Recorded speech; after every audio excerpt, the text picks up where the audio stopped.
Have you ever found yourself in a situation where you just couldn't handle your emotions?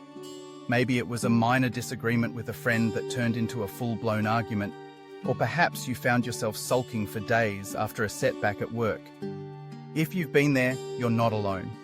We all experience moments that test our emotional maturity, and it's crucial to understand what that means and how we can gauge our own emotional development.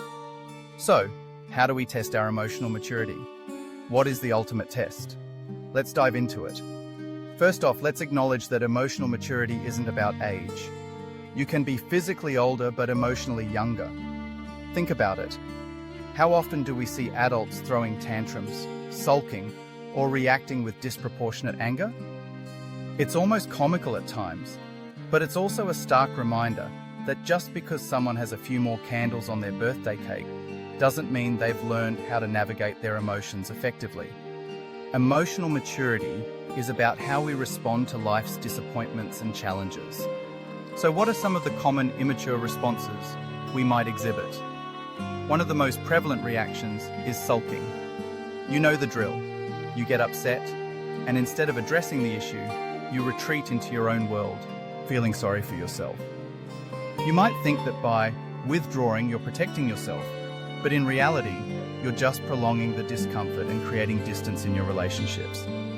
This behavior illustrates a lack of communication and vulnerability, which are both essential for emotional growth. Then there's the reaction of expressing disproportionate anger.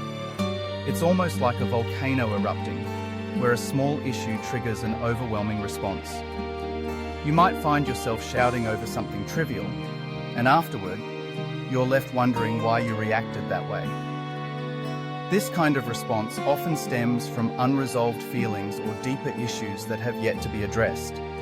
Mature individuals, on the other hand, recognize their emotions and can express them without letting them spiral out of control. And let's not forget about the tendency to withdraw and refuse to acknowledge our feelings. This is a classic defense mechanism. When faced with emotional pain, some people choose to ignore it completely, thinking that if they don't acknowledge it, it doesn't exist. But here's the thing. Those feelings don't just vanish. They linger, often resurfacing in unhealthy ways. Emotional maturity requires us to confront our feelings, to sit with them, and to communicate them effectively. Now, you might be asking, what does emotional maturity look like? Well, there are three critical capacities that signify someone is emotionally mature. The first is the ability to explain feelings to those who have hurt us. This is a game changer in relationships. Instead of bottling things up or lashing out, a mature person can articulate their feelings clearly. They can say, "Hey, when you did that, it made me feel this way." This not only fosters better communication, but also opens the door for understanding and healing. The second capacity is maintaining calm under pressure. Life is full of stressful situations, and how we respond can reveal a lot about our emotional maturity. When conflicts arise, do we remain composed, or do we let our emotions dictate our actions? A mature person can take a step back, assess the situation, and respond thoughtfully rather than react impulsively.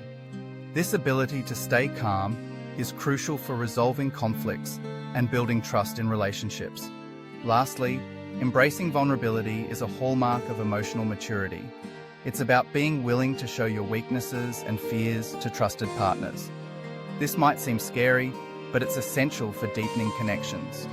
When we allow ourselves to be vulnerable, we create an environment where others feel safe to do the same. It's a mutual exchange that fosters intimacy and trust. So, how do we achieve this emotional maturity? It's not a one-time thing. It's an ongoing journey of learning and self-reflection. Think of it as acquiring a new language. Just like learning to speak a new language requires practice and exposure, so does developing emotional maturity.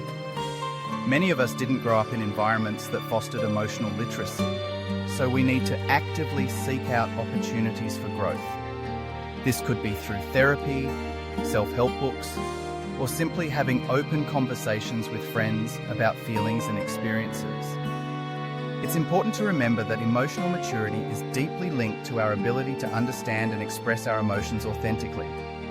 It's about engaging with ourselves and others in a way that is genuine and meaningful.